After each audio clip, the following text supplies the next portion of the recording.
Oscar must be going over. None of us has been said. Only problem is you Dragging the haircut for 2 years. You want to get your wife out there, take a look, and we'll take some notes down. We'll all meet. Hey everybody, we're all here. We're sitting here coming in about to be 6:30. We're going to have my buddy Scott Layden. Scott Layden's coming here and speaking tonight. He is a real estate investor. He's also a great mortgage lender. I've got my buddy there, Mark. And so Mark's another good investor, but Scott's going to be, what are you going to be talking tonight? We're going to be talking about the power of leverage and time with real estate. We're going to be talking about how to build your seed capital and then grow it over time. Wow, that's going to be great. I can't wait to hear you. It's going to be a lot of fun. Yeah. And I'll tell you what, we have Steve, come here. I've got to do this to you. Sure. Tell us about this week, man. This week. My best week. Last couple of weeks, we closed 2 deals. We've got some partners in the group, but total profit was about 1.1 million. Is that all? That's it. One deal had fewer partners, one deal had a couple more, but it still is good. Flicking on my chair. Greg, tell us what's going on this week, brother. Man, what are you Just getting back on top of it. You guys are going to Atlanta. I still have the interconnection. I'm not. Then we got over there, we got Katina. Katina, say hi, Katina. She's selling houses. She's selling houses. She ain't got no time for us. So Polly. Polly's in the house. What's up, Polly's in the house? Your week, brother. It was a great week. Actually, last week going into this week, I had one of the most colossal weeks ever, and I'm excited because I network with the right people. Green Global, go out. Yeah. See you soon. Jeff, tell us about yourself. I'm Jeff. I dabble in real estate consulting and trying to decide which one I want to do full time. There you go. And then we got our buddy Liz. Hey. Yeah, Liz. Hi. He didn't run away from That's right. He's the man. He's the best plan. Join the team. No, I'm not. We didn't find it this week. Last week we bought a couple. Good deal. So you guys are staying busy then. Oh, yeah. Good deal. Were you in on that, one of those deals? The big baby. Oh, the big kahuna? Depends on who's watching. Yeah. We've got a new visitor here. And give your name. Sabina. Sabina, are you a realtor or are you a be an investor? Tell me what the other one is. How long have you been down? Not yet. I've been We're in the tribe. We're about I used to be a fighter.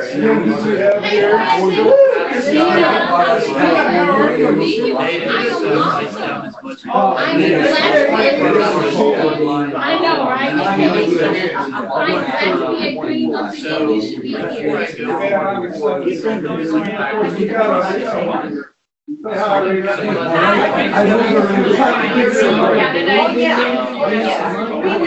I've been on my own since I was 15. I don't know any of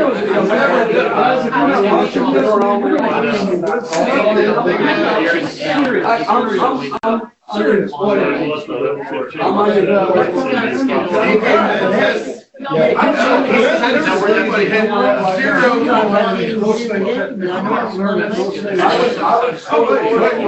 Lisa. I can't even read, man. It's got Lisa. Lisa, this is my wife. Oh, sorry. And so say I'm hi. happy to be down there with you, And so man. Lisa's here, she's wanting to learn, and so I told Lisa she likes rental properties, and I told her that's exactly what she needs to be here tonight. So that's Scott Layden here. Oh, yeah, told her. She's got notes. She's got notes for you, Scott.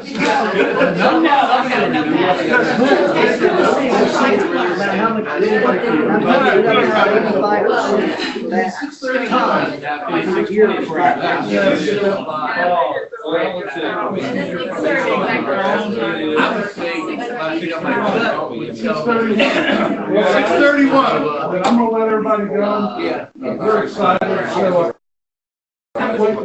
here's Scott Layden. Even maybe, you have my notes right there. You want me to go or something? No, you're supposed to know what you're talking about. Yeah, that's the theory. Yeah, that's the wonder. Man. All right, Let's take your seats, boy.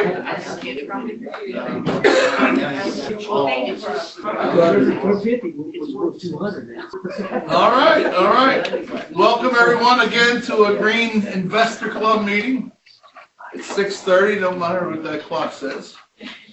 I just want to thank you all for coming out today. Anybody on the Omni join, I want to thank you. And of course, we're all Facebook Live too, so hey out there in Facebook land. My name is Mark Apr. I'm with Steve, the co-founder of Green Global Real Estate Education Network.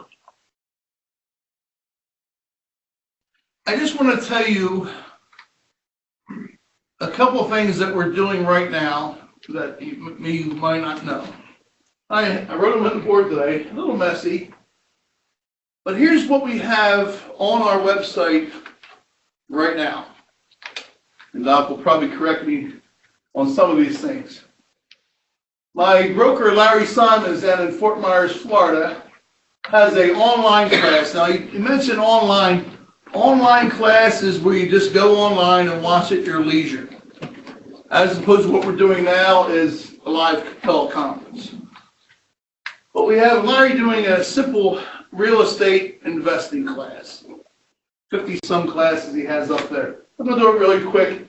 So you want to be a broker, a new agent advice, and choosing a broker from Patty Ketchum, a professional educator from Florida. Foreclosure auctions from Steve. Fix and flips from Paulie K. Credit restoration from my friend Bill Crowley down in Florida. Home inspections from Tim Hicks. We actually go follow around a home inspector and we film them doing a whole home inspection. Not so you don't get a home inspector, just so you know when you go to a house, some things to look for. All about mortgages from Larry Cox and home staging from Debbie Hill. And more, we have 2 or 3 people we're ready to film in the next couple of weeks here in Florida. I have a tick guy. Ticks are fractional ownership. We all want to put money in a pot and we buy houses. Here's some, if you look at our TV guide, I like to call it, Steve Aceman, I say that. But our calendar is filling up, which is great. We have that broker mastermind on Mondays from Jeremy Tabor. Jeremy has the largest exit real estate in the country. He teaches a class for us. A green business, which will teach about what we do here, and that's free. Jeremy's is a member only, but the green business, we go over, again, what our website is and what the Omni Join does. Social media from Brandon. He's doing a class on Tuesdays, 3 to 4, or I think 2nd and 4th Tuesday. The Mortgage Mastermind, Larry Cox is doing one on Wednesday from 12 to 1. Again, our Green Investor Group tonight. We have a group starting in Florida. It's going to be another night we're going to pick up. Green Opportunity, we're going to talk about the compensation plan, which I started to talk to you about with the network marketing. That's on Thursdays from 11 to 12. Again, Simple Real Estate with Larry Simons, he does it once a week. And self-directed IRAs, she's going to do it once a month. Megan Delane, a girl I know down in Florida, her and her father had a self-directed IRA company.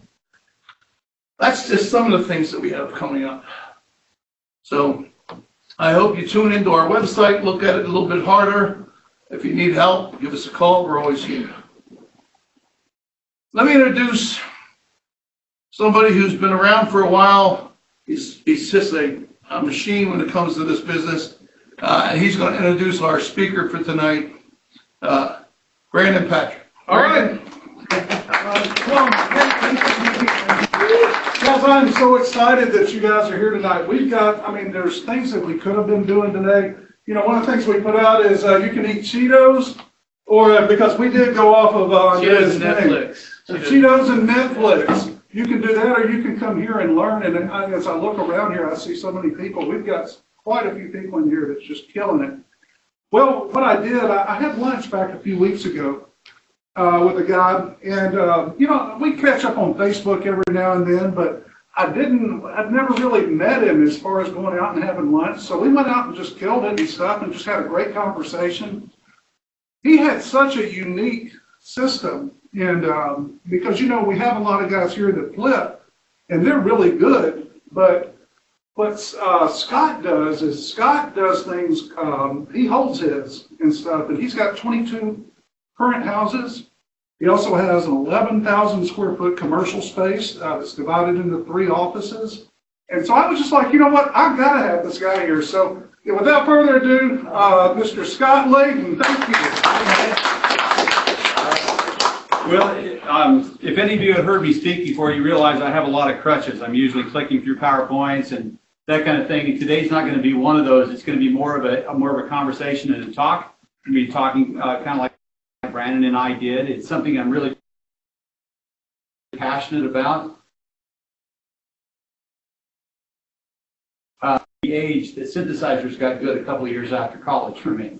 And so my industry was that the rug was pulled out from underneath me, and as I was looking for something else to do, I thought, well, I would try something. And UCLA was teaching nighttime classes the last 2 years of their major at the Anderson School, and they were teaching the art and science of real estate investment. And I thought, well, that sounds like good, you know. So I went to this class, and it really lit my fire. So some of the things that we're going to talk about tonight are going to be basically from that class and then home through the years. So I do take a different approach. There are times, you know, I think, well, you know, if Steve made 400 grand last week, what am I doing even standing up?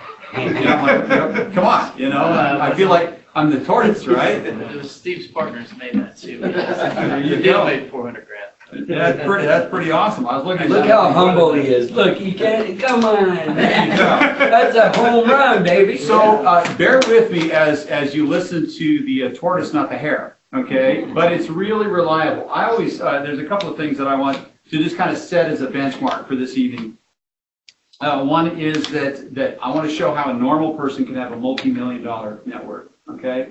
Not something it's going to be, this is not pull a rabbit out of a hat. This is not quit your day job. This is not anything like that. We're going to circle back around to some of those things, like quitting your day job and whatnot, as part of the anecdotes that I'm going to tell you about. But really, it's about just ordinary people building really, really big wealth. All right? Or what, you know, for most people, what is really big wealth, right? And that's important. Okay, you can fund your future life, and you can build income that lasts for generations. When I got married 18 years ago, I married a nurse, and about a year into it, I know you guys all have perfect marriages, but about a year into it, she was really, really mad at me, and I didn't know what for. We had moved into this great big house in Franklin, and she had 2 kids, 2 boys, and so I thought, oh, well, I'm 38 years old, I now have a wife and 2 kids, I had better buy a big house with a big yard so they can drive go-karts, right? I mean, it's just man logic, right? Well, what I didn't think about was we had this big house, and I had given the bedroom suite that I had because I was such a guy, right? I still literally had 1 couch from college that I had at 38 years old, right? So I'm pretty cheap, too. And I figured, exactly, but I figured if I ever got married, whoever married me would make me get rid of my furniture anyway, right? So I was right. And so we move in, and we're in this 6,000-foot house with tennis court and all this kind of stuff. I'm working like a monster, because I work like a monster. That's just who I am. And one day, Barb just hits the absolute ceiling. And we don't have a bedroom suite, right? Which is completely cool with me, because I've got like a cardboard box that says socks, and a cardboard box that says t-shirts, and it's all labeled, right? And I know where my stuff is. And so she goes, how can you buy another house and you don't get me a bedroom suite? Well, we hadn't even had a conversation. But I knew something that every single man knew at that moment. We're getting a bedroom suite. All right? You see what it's hot. Well, I had this rule that if we ever got in a big argument, that one of us had to leave for a little while until it calmed down. Right? And so I said, well, I'm going to go take a drive. I'll be back in about 45 minutes. I will be back. That's one of the things. If you ever have a rule like that with your partner, you have to make the rule, tell them I will be back, or else it freaks them out, right? So I will be back in 45 minutes. So I come back, I'm walking around downstairs, it's a traditional couple-story house, right? And she's still slamming stuff upstairs, right? I mean, the doors and stuff, and I'm thinking, I've got nowhere to go. So I go up to her, and I said, hey, Barb, we need to talk. I said, I've got a really good day job. I run a mortgage company. That's how we have a good life. I said, but really where we're making our money is our real estate. And her eyes got really narrow and she goes, don't you tell me that. The nurses do it. Exactly. She goes, don't tell me that. I saw your tax returns. You've got millions of dollars of that stuff. You made $4,300 last year. One HVAC system, and you are broke. This is a hobby. Right? She's wearing me out, right? Absolutely wearing me out. I'm like, okay. So I said, well, that's kind of how I structured it. So as you'll find out as real estate people, sometimes what we do is we structure our financing and whatnot, so we leverage up, and we're going to talk about that tonight. So that we don't have any cash flow, because I got a day job, and that's what I live on, right? So I take her down to the kitchen table. I'll compress this in a second here. Take it down to the kitchen table, and I said, Barbara, when I married you, I bought a big life insurance policy, and I intend on never cashing it. I said, but if I do, it pays off these houses, this real estate, and this is what you get, not for the rest of your life, but in perpetuity. It goes to the church, it goes to the kids, it goes to this and everything. And I said, but my plan is we're going to pay off all these mortgages over time, and then that money's going to be for me to spend the last 20 or so years of my life. And she looked at me, she says, kidding, right? I said, no. And she just said, oh. She stood up and walked away. And the first thing, and every man in this room knows exactly what I'm thinking. I'm like, I would never understand that.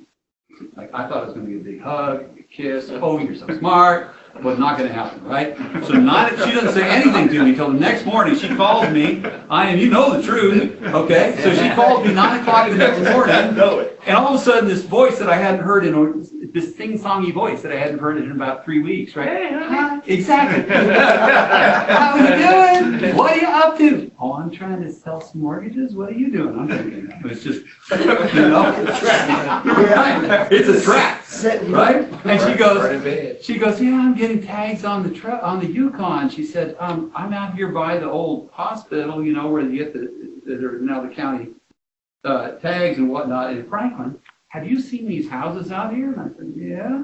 She goes, well, I think they'd make really good rental. And now, man, I can hardly even touch my portfolio. She knows all of the tenants, she knows their dogs, she knows all that kind of stuff, right? So it works out really well. So what happens is sometimes real estate isn't exactly what you think it is, right?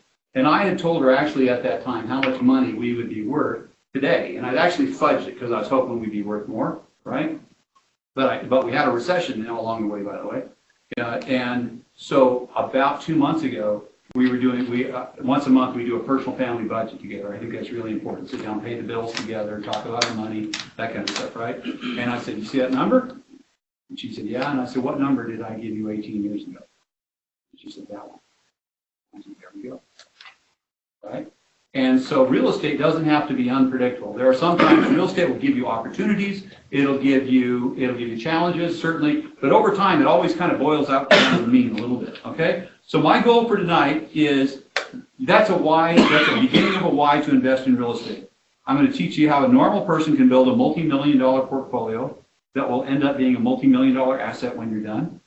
It can fund your future life and pay for that income that'll last forever, okay? If I close that down, so that if you have any gaps in your knowledge tonight, you walk out with that, is this a good time spent? Always. Oh, yeah. Good investment? Okay, good.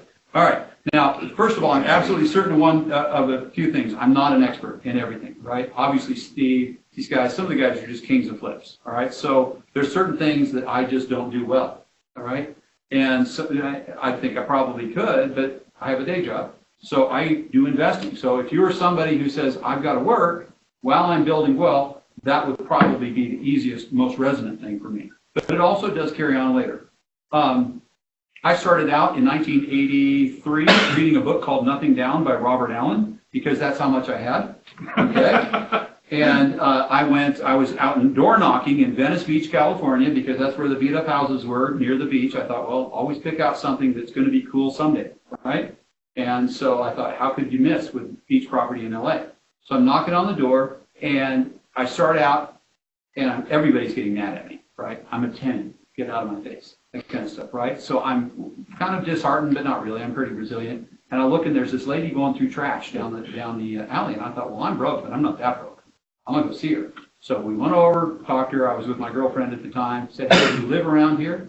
And she straightened up, and she's like this about 73-year-old black lady, just, I've lived around here for 35 years. And I said, well, you have any real estate? She goes, yeah, I've got 3 houses, and I hate these. And I said, well, I'll walk your property and give you an offer. And she said, okay. So I literally walked the property. It was just completely trashed. And I walked back to her and I said, listen, it's probably worth more than this, but all I've got to give you is $75,000. She said, you would pay that for this piece of junk? And I said, yeah, honestly, it's probably worth more. You know, you can tell with a swift negotiator on him, right? You know, and I said, she said, well, that's fine with me. And I literally went to the Musicians Credit Union, borrowed $7,500 for a 10% down payment, gave it to her, and she carried the 90% loan.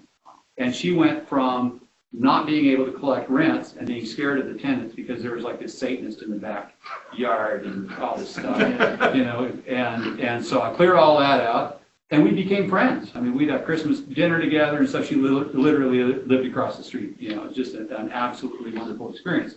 Now, I thought I killed it when I sold that house for $364.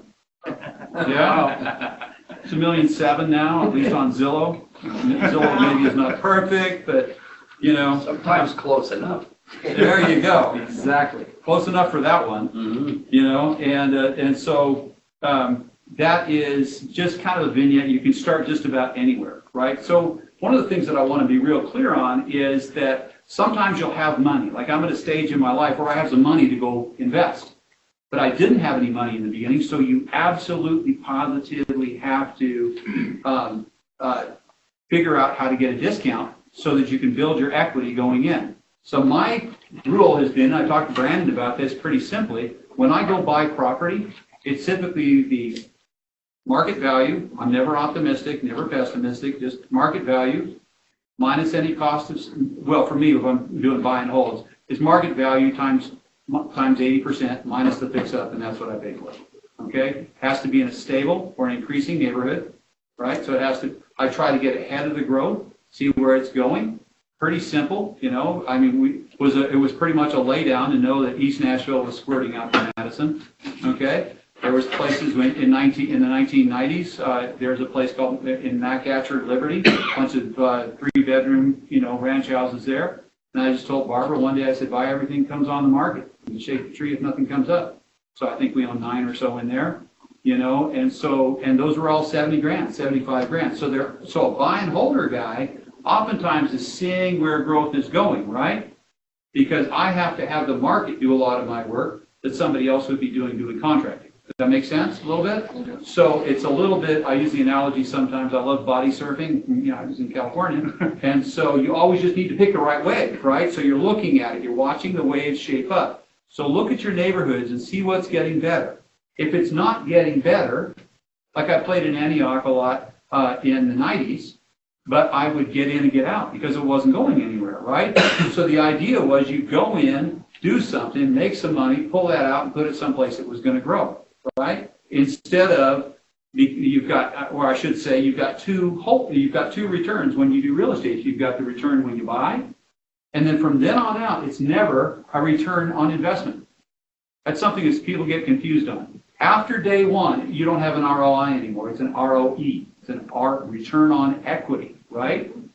So if you buy a $200,000 piece of property for 160 grand. And you put in 40 grand, right? So you made 40 on the buy, and you put 40 in, let's say that happened, or you did it with no money.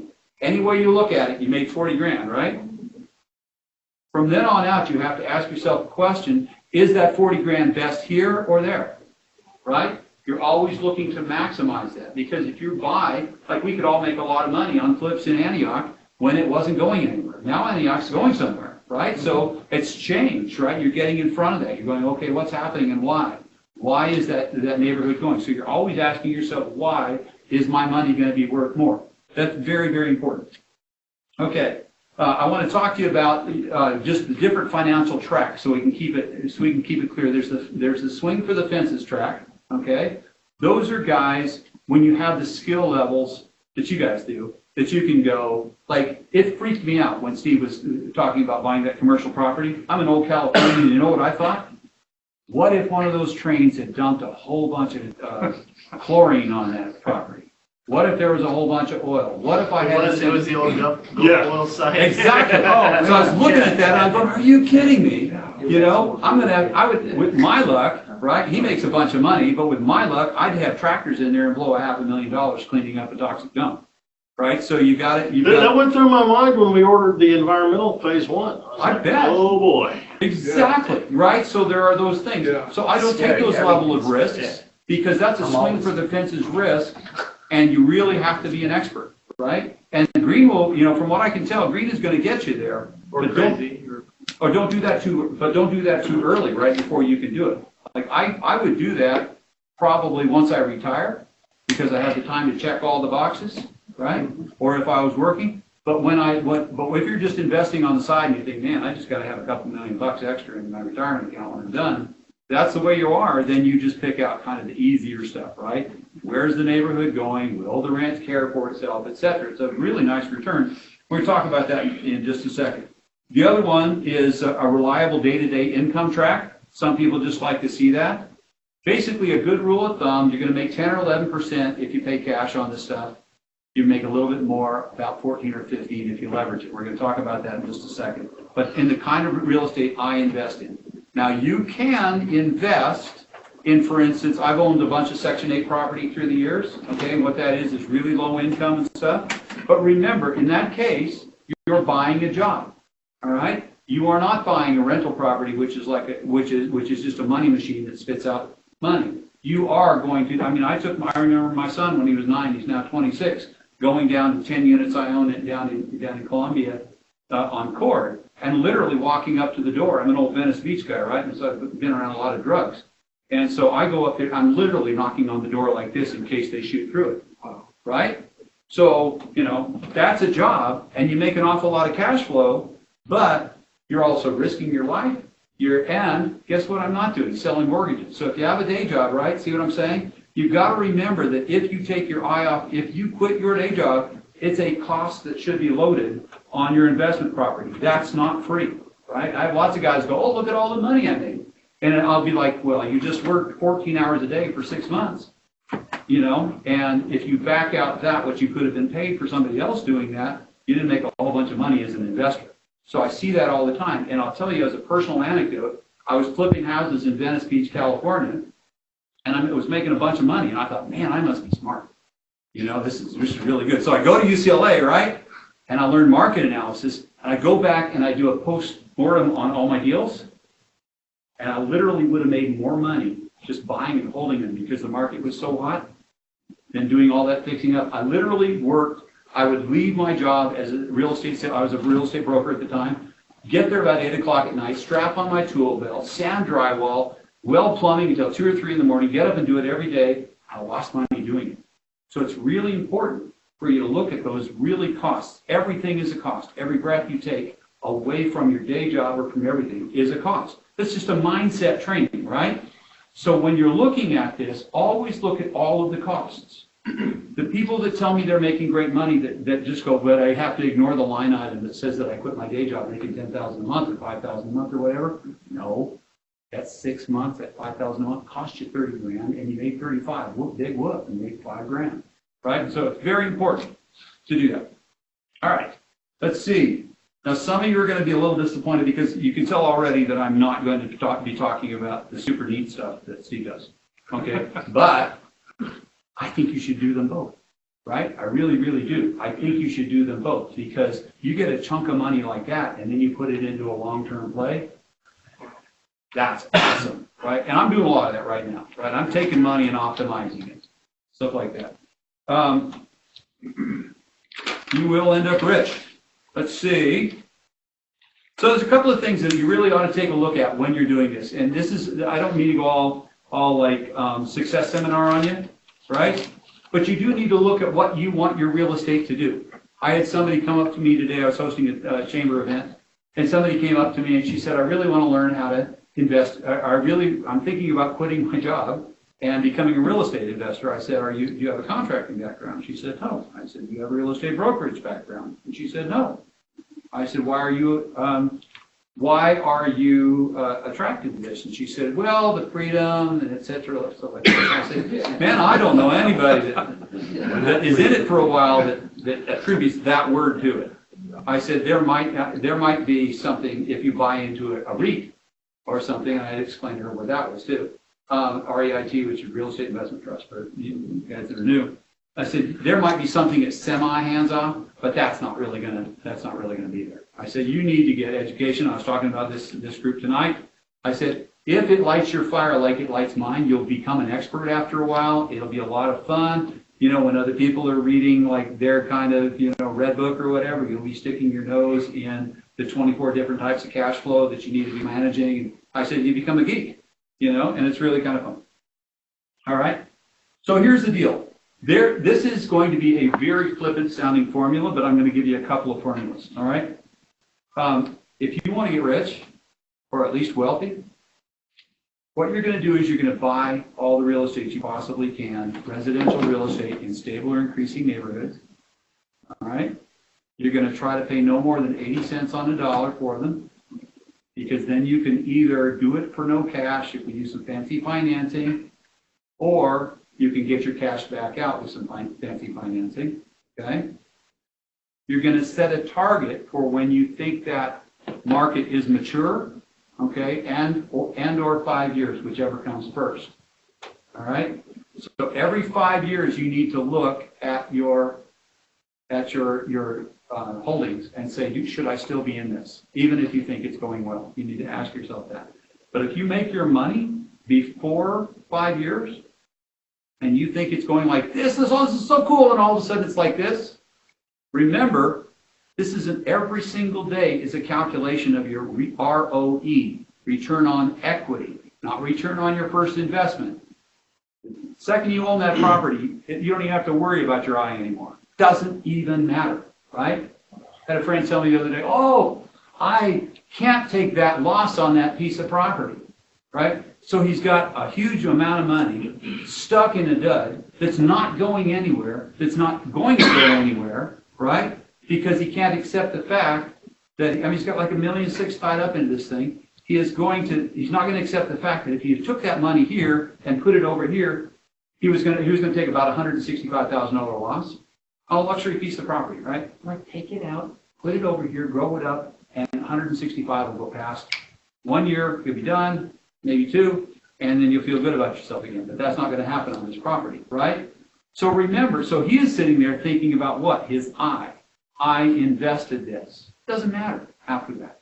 And you got to be really, really good at that. What is the future of your equity in that property? All right?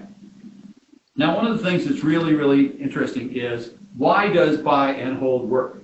All right? And so this is something that I've already talked to you guys about the doubling. Nope. Okay. All right. Okay. So I practiced this a few times in the car. So I wanted to make sure. I ended up a little bit like a preacher, right? On the second time through, I just wanted to make sure that you guys wouldn't look at me and go, oh, wow. All right. So I'm with Ed Golden. So the deal is, at UCLA, after about a year and a half being at that class, and in that program, the head of investing for UCLA, Ed Golden, calls me up. And he says, hey, Scotty, what are you up to? And I don't remember what I was up to. He said, I have an idea. With my brains and your legs, we could do something. And I said, okay, that sounds like fun. And so he made me his head analyst.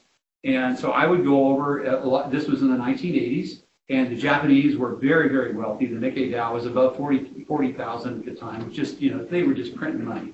And so they were buying apartment buildings and office buildings, and they were just throwing money over. And so they left UCLA, and Ed was the head of investing there. So we had a company called Dorkin Properties, Dorkin, and I would run around, do all the analysis that Ed would tear apart, right? And which was wonderful. And as he tore apart less and less, turned out I got pretty good at it, right? So, we would calculate these things, and about a year and a half into the relationship, I said, so Ed, what's the most important thing you taught me? I said, what's the best calculation? Internal rate of return, financial manager's rate of return, net present value. I just went through them all, right? And he was tickled pink, as only a guy who taught at college would be, that I remembered what he taught me in school. All right? And he said, oh. He said, well, none of that's really important, except for to your banker. Which I think is funny, because I'm kind of a banker now. I run a mortgage bank, right? And I said, it's not. He said, no. I said, what's important? He said, the doubling. And I said, what's the doubling? And he goes, I've never told you that. And I said, no. And he said, listen, son, you buy a $100,000 house. You got to remember, this is about 1989, so a nice house is $100,000, right? So he goes, if you buy a $100,000 house and you put $20,000 down, and then you rent it out to people, it break-even cash flows. You don't make a dollar, you don't spend a dollar, it just breaks even. He said, your 20%, your $20,000 more than doubles in 5 years. I looked at him and said, no, let's go make a spreadsheet. So I do, and it goes from 20 grand to 41. And I heard angels say, I just went, are you kidding me? Right? I knew how old I was, I knew how long I probably lived, and I was like, this is good, right? And so every time when I married Barbara, on occasion I would drive the kids to school, and before they got their lunch money for the day, we had to play the doubling game. And we would go 20,000, 40,000, 80, 160, 320, 640, 1225, 5 million, now you're talking real money. And they'd hold out their hand, and I give them their spending money for the day, embedded every day. But that's exactly where we real estate people live. So a couple of years ago, when I had a few $1 million, Barbara was like, yeah, she's not really paying attention. It's what when it doubles, she's paying attention. She likes me better. Might keep me around until one more doubling, then she can get rid of me. You know, I'm behaving. Okay, but that's what happens. And so the deal is, if you think about that, that's an overwhelming concept. All right, it's an overwhelming concept to even people that are skilled real estate investors when they're doing transactions. And so the question is, how reliable is that, right? Because if you hear those numbers, you'll go, how darn reliable is it? So Ed looked at me and he said, son, if you take that $20,000 or 20% equity and you amortize that loan over only 30 years, there's no positive cash flow, right? That house only goes up at the core rate of inflation, which is 3% in the United States. He said, don't believe those guys at the Fed. They don't want zero inflation. He said, they don't want hyperinflation, but they want about 3%. He said, do you know why? And I said, why? He said, because if you notice, the government owes a lot of money. And if they inflate if they owe you $1 trillion and they inflate the currency 3%, guess what they paid you? 97 cents on the dollar. Then 93 and change. Then 90. And then 87. And while we all have a conniption about this really stupid debt that we have, they're going to pay about 35 or 40 cents on the dollar, right? So remember, that's going to happen. But that same devaluation, because we invest in real estate has, I use 3% because it's a conservative number. But real estate's averaged 5.2 since the 1870s. Just get out and see the mean. If you get to the head of it, known as 2006-7, then it pops, gets below it, known as 2008-9, starts chasing it back up. Always returns to that mean. Because Americans spend an average percentage of their income on housing, all right?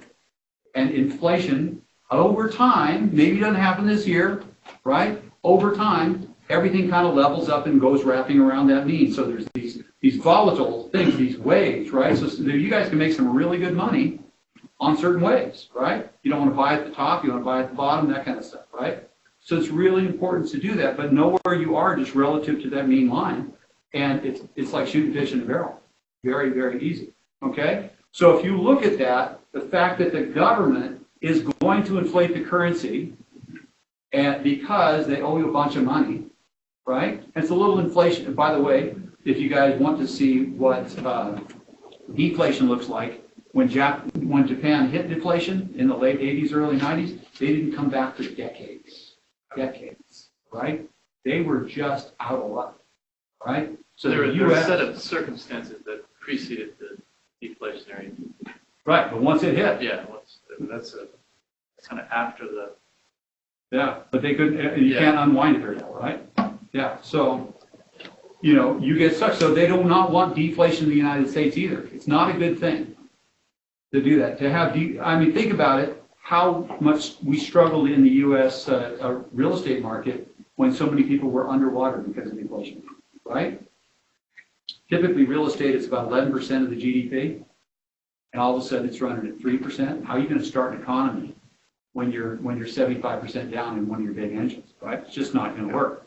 So it's very important. And of course, we've got Donald Trump, who loves inflation, right? Because he's a real estate guy, right? So if he actually starts getting some stuff done, sure looks like he's figuring it out, he's learning by the day, he's going to get in there. I mean, it's been kind of a rough start, we got to admit. But if he gets his stuff going and he learns how to push the buttons and pull the levers, right? We're going to see probably 6, 7, 8% inflation sometime by the time he gets this done.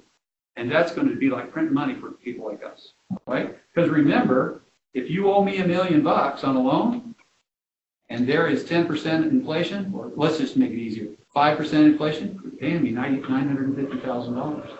And you're paying me, just turn round numbers, 900, then 850, then 800, right? It's on a 30-year fixed. You're devaluing what you owe. So not only is the value of your property going up.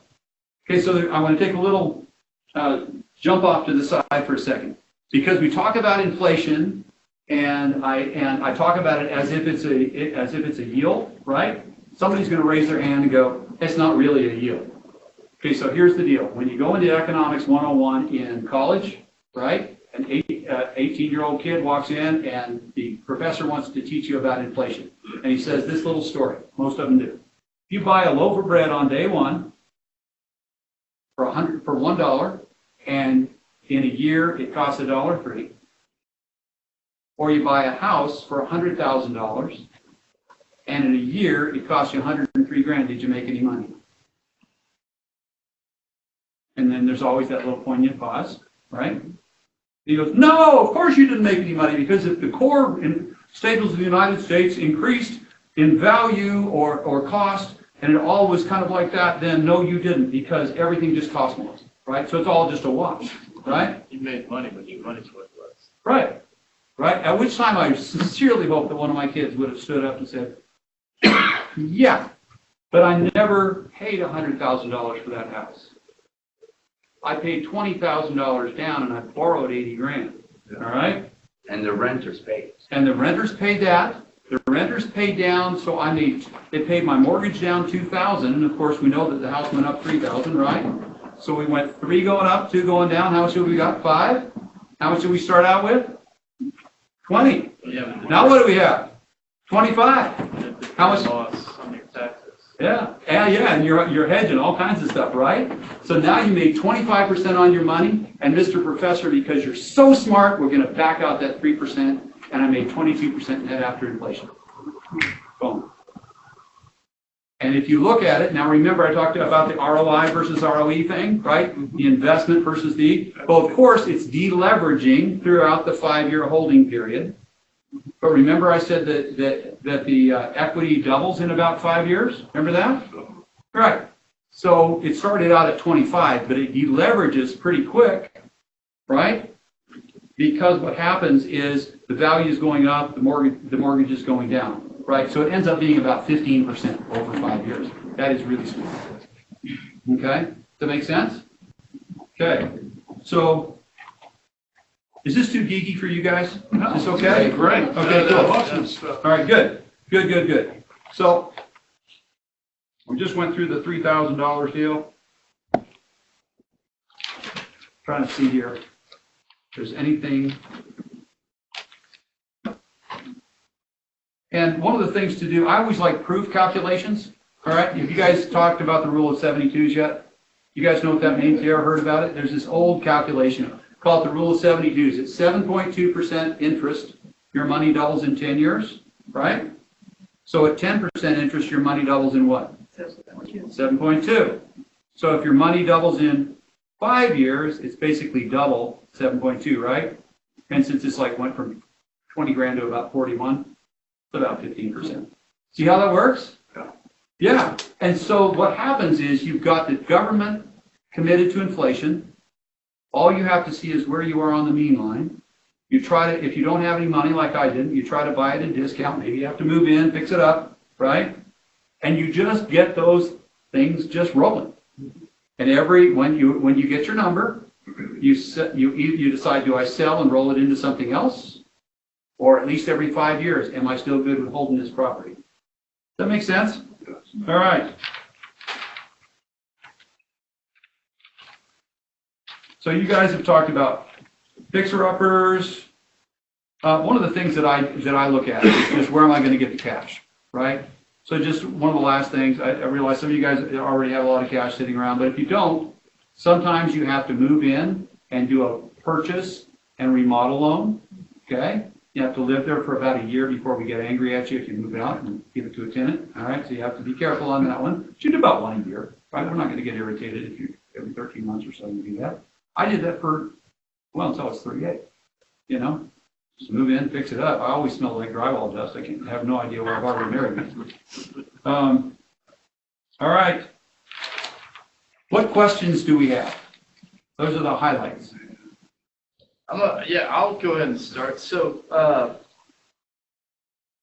and I'm gonna, obviously you've had this perspective since your 20s. You've been doing this a very long time. Right. Real estate investing. So, and we've discussed this before actually, that I actually do believe that the buy and hold perspective is a better way to build wealth for the long run. And I mean, just the properties that we've touched over time, I can't even imagine what some of them are worth, all of us. Yeah. If we could all have them back, I mean, you just look and say, hey, I used to own that and now it's worth this. But when you were, let's start from the beginning. When you were trying to set up a plan, obviously you were incorporating leverage, and you've got to go out, you got to get these loans. Did you have just give me a little bit about how you broke that down. In other words, let's take a couple bites out of the elephant. How were you going to get your first? How were you going to get the money for it? How long were you going to take before you were going to buy a second one? Give me a little bit of the process behind the goal, because you were thinking about putting together a portfolio that was worth millions. Obviously, you're willing to take the very methodical, long-term path, which is totally the way to do it, and that's kind of one way to do it. Yeah. I mean, I think your way is pretty neat too. Well, our way is a day job, though. Yeah, it's totally different. Yeah. I mean, I'm not really investing. I am.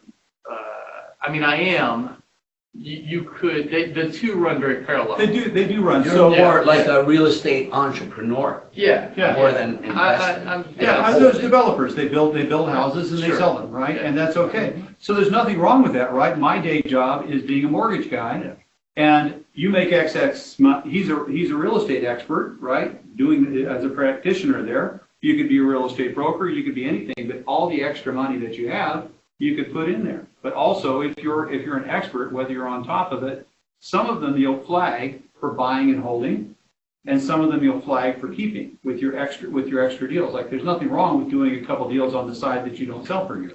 I mean, did you have a specific goal? I was going to buy one per year. That was my goal. Okay, that's what it was. One per year. Yeah. I mean, but it wasn't. It was typical man in his 20s. Sure. A guy with a goal without an action plan, right? But then you had to have, and obviously you make enough money. You had enough extra spare income to either come up with it as a down payment. Never did. I actually have millions of dollars, though I have literally nothing in my portfolio. Okay. My rule has been never pay. Now you got to remember, I'm in my 50s. Okay. Rules were pretty loosey-goosey back in the 80s, okay? Yeah. Right? So I literally would go in and buy a property at a discount, and based upon the appraisal on occasion, walk out with $5,000 at closing day.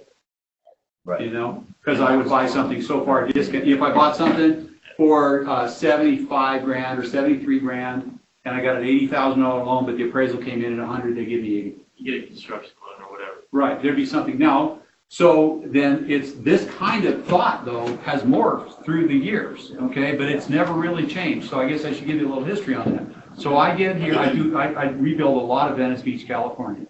And so a lot of those, when you go out there and see the artsy-looking corrugated steel condos, that was Al Kemper and me. We did those in the 1980s. And we did it because Al liked corrugated steel, and it was cheap to side with, right? So, you know, I came up with the idea, the sun hits it, it creates a convection effect, and we sold it for, you know, as if it was a green idea, right? Yeah. Always looking for something, right? There's always an angle. Loved it. There's always an angle, yeah. Right? So I come out here, Canadian I get con it. artist. What? Canadian con artist. So it actually was true, but I just... yeah, no, you're right. Yeah, it's true, but we made it up and it worked. Yep, Alberta. Yeah. Alberta. Yeah.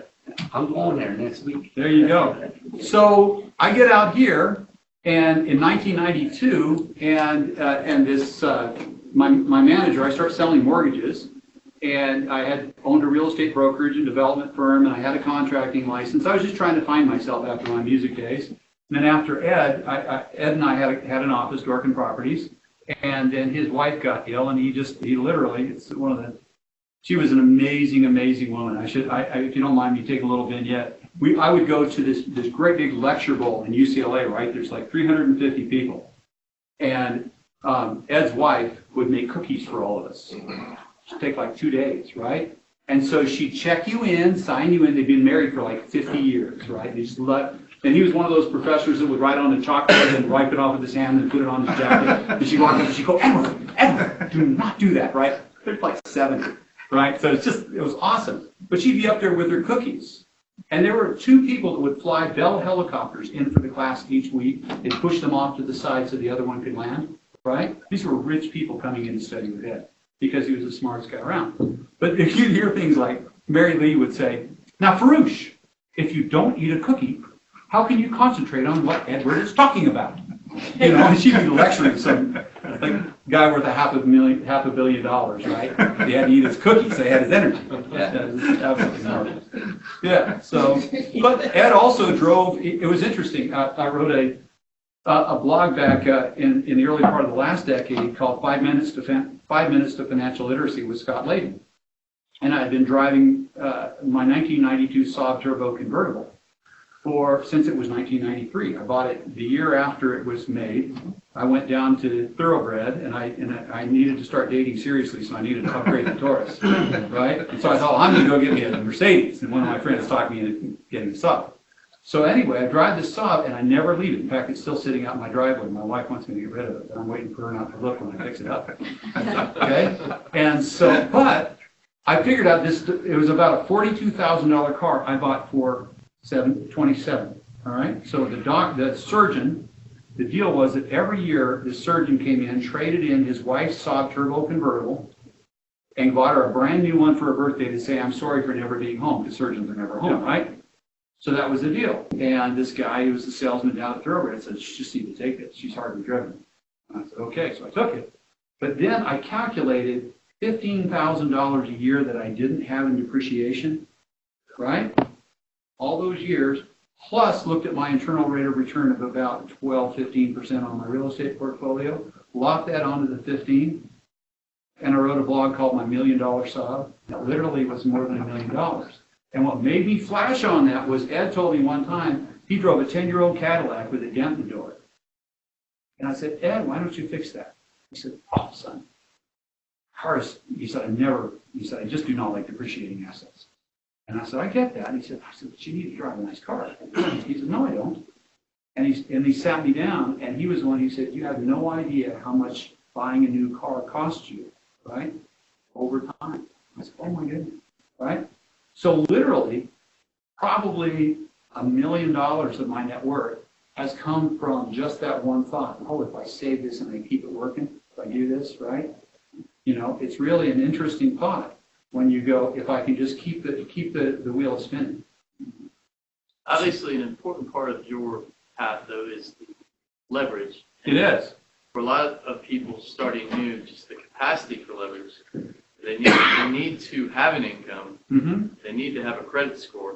Correct. I mean, they need to put a couple of pieces in place to get to that point where they can at least buy the house, develop some seed capital, and start Yeah, somebody got to building prime this the pump. machine that gets Well, to that point. The opposite of that is find a partner. Partners, yes. Right, you can be a bird dog, Yeah. right? Yes. I mean, because the number one thing, remember, we used to have this mantra at UCLA, it's called reward the land last, all right?